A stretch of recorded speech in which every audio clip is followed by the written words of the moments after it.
All right, so today's video is a little bit different. I just had to talk about something. And we had some issues here. Well, I didn't have any issues, but as you can tell by a thumbnail picture, my old Maroon M5 has been totaled out. And I'll break down the situation for you. I had sold that car, a lot of you guys know, some of you may not. I sold that car, I don't know, probably 6, 8 months ago. I would say probably 8 months ago at this point. And, that car, we pretty much went through every bit of it. Like, it was tip-top mechanical condition. And for an E60 M5, that was pretty much, it still is pretty much unheard of, right? I plan on building our white one to be that way, and possibly, I can't even talk about it. Maybe another one coming to the channel. And so the guy I sold it to, nicest guy in the world. I still talk to him all the time. He took care of that car like it was his firstborn child, right? He was just like me, kept it in the garage, knew to warm it up before he got onto it, kept it clean, like really, really, really took care of it. So what had happened was, they were expecting another kid. Life changes, like priorities in life change, right? They wanted to buy a house, this or that. Anyhow, the bottom line is he decided now's a good time to sell the M5. Probably also economy based, didn't want to be holding that car if the economy did tank. There's many, many, many reasons. He did tell me once he sold it, he very much so regretted selling it immediately as soon as it was gone. And I told him not to worry about it. If we ever want another one, we could build him another one. It's not a problem at all. We have the know-how to do that here, so it's not even a big deal. And he sold it to somebody, I guess, locally. And that guy had it, I don't know, maybe a month or so, and crashed it. Now, I don't know the details of the whole situation. I just got pictures. And just by looking at the pictures here, I just got 2 pictures of it. One, there was a white van. The picture looks like he ran under the white van and smashed the front of the M5 in pretty far. Like, that's pretty bad collision. And then looking on the second picture here, actually 2 second pictures, it looks like the van hit it pretty high. It's like that probably broke the intake manifolds. There's oil on the ground in front of it, so it got the oil cooler, radiators, all that stuff. So the way I think, it says that it has 180,000 miles at the time of the wreck. I think when I sold it, it had 102 or 103.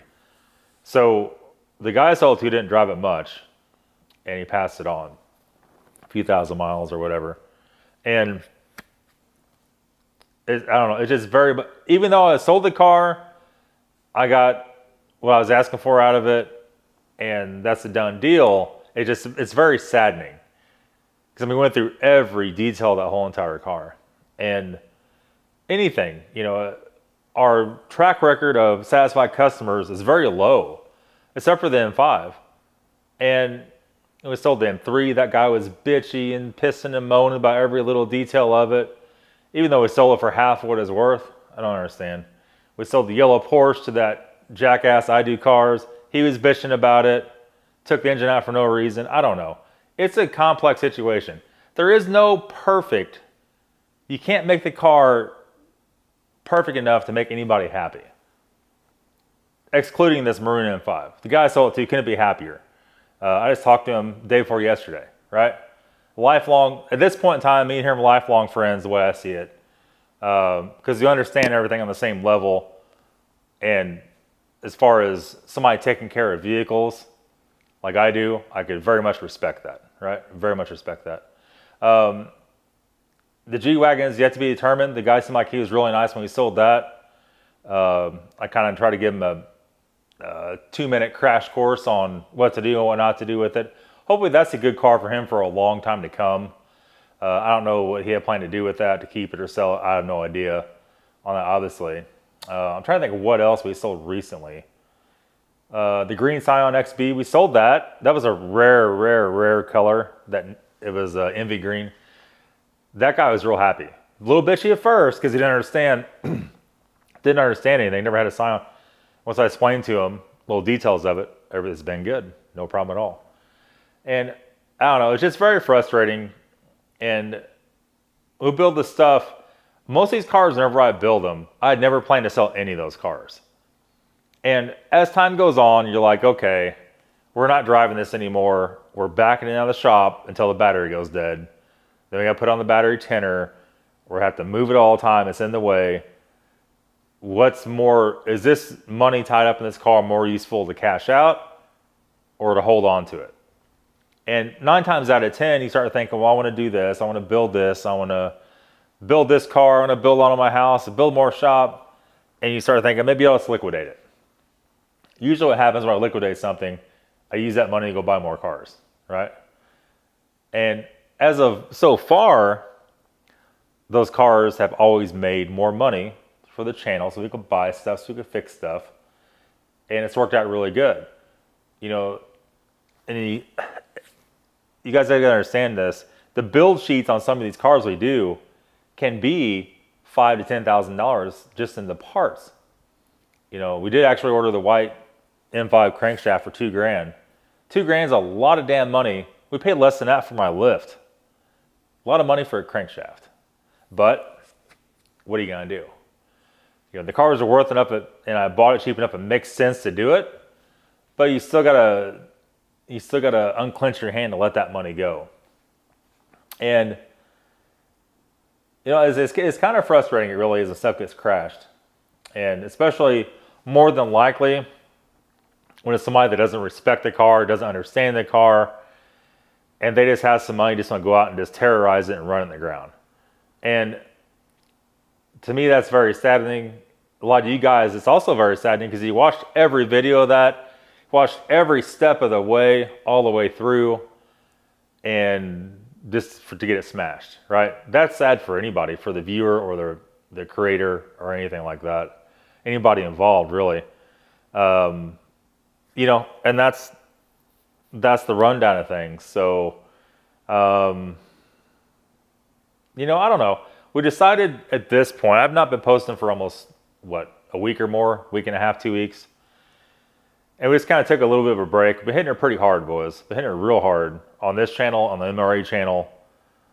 And I even hit it hard on the Porsche channel for a while. And it's just, it had to just take a little step back from it, or waiting on parts, or waiting to go pick up other cars for the videos. And so I thought, what would be a better time to do this? Because once we get these other vehicles in here, we're going to be hitting it hard again. And I understand you guys, a lot of people watch the videos. Don't get me wrong. A lot of people watch the videos. But a lot of people don't. I understand life gets in the way, things happen. But if people don't watch a lot, that kind of makes me not want to make videos. You know what I mean? It's like, is it really worth the effort to post a video and make $40? Is it worth buying a $10,000 car to make $40? No, it's not. But I do like making videos, so we keep going forward with it. You know, the algorithm stuff is a lot more complex nowadays than what it used to be. So you always have to be trying to figure out what's going on with that. That changes on the daily basis. Anymore, we have so many videos up, so much content up. I just kind of stopped with all that. You drive yourself crazy worrying about that stuff. As you can see behind me here, we got a bunch of cabinets in the shop. We'll show you guys coming up what all this is for. And but it's not near ready yet. Like all these projects, whether it's cars or whether it's building stuff, just takes so long. And it seems like, you know, the car parts, you have 3 different problems with it. You buy the stuff, and whoever's selling it, whether it be eBay, Amazon, or a website, take forever to ship it. That's one problem. The next problem is shipping. Well, the next problem is they have to ship the right part too, right? The next issue is the shipping has to be somewhat on time and not lose or break what you ordered. And then the next thing is, well, even the very first thing is, you got to have the money to buy the stuff. It's like a massive, crazy, wicked amount of money. And you see a lot of big YouTubers like Cletus and those guys buying stuff right and left. Well, yeah, those channels are making 60, 70, 80, 100 grand a month. Well, you could build a $100,000 car pretty easy, when that's 1 month's, not even 1 month's income for your channel, and you got 2 channels and merch and a million other things going on. That's all fine. We're not that big, so we do have to pace ourselves a little bit and try to prioritize. So we're still, right now we have everything for the white M5, except I need to order the main bearings, the main bolts, head gaskets, head bolts, timing tools, and the injection syringe to seal the bed plate on the lower or upper oil pan. And once that's done, we're probably $1,000 more worth of stuff to do that. And I thought, well, let's get the crank in. Let's make sure the crank's good to start with. So tomorrow we'll know that for sure. Maybe we'll just do a short on that. Maybe we do a whole video. And once we establish the crank is good, I'm gonna go order the rest of the stuff, because I'm just trying to pace myself here. That was the only good crank in existence. The next thing is, should I get a hold of this guy that wrecked my old M5 and see if we could buy it back? Because we know the engine's good. We did everything to the engine. That's to take out and fix another car in basically a couple days. But the price has to be super cheap. It has to be a couple grand for that car. And if they total that, which they will, he won't have the option to keep it. The insurance company will sweep it away. They'll go to Copart. One of you guys will probably buy it, more than likely. Say, hey, I bought your old car. But those are all options here.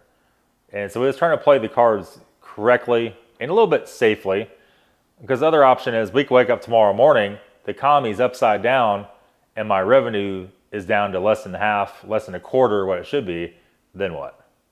All right. So we kind of pace ourselves a little bit to make sure everything's going to keep going steady. That's not in my control. That's not in my control. And so we'll do what we can, keep making videos for you guys. We do have some new car or cars coming, but they're not here yet. We got paperwork and stuff we had to work out. A little bit of delay on that. That's the way buying cars is, but you have to be safe about it. That's going to be it, guys. That's it for the big kind of bad news on the channel. And yeah, but at least I guess I don't own it. So that's always good news. Thanks for watching, guys. Have a good day.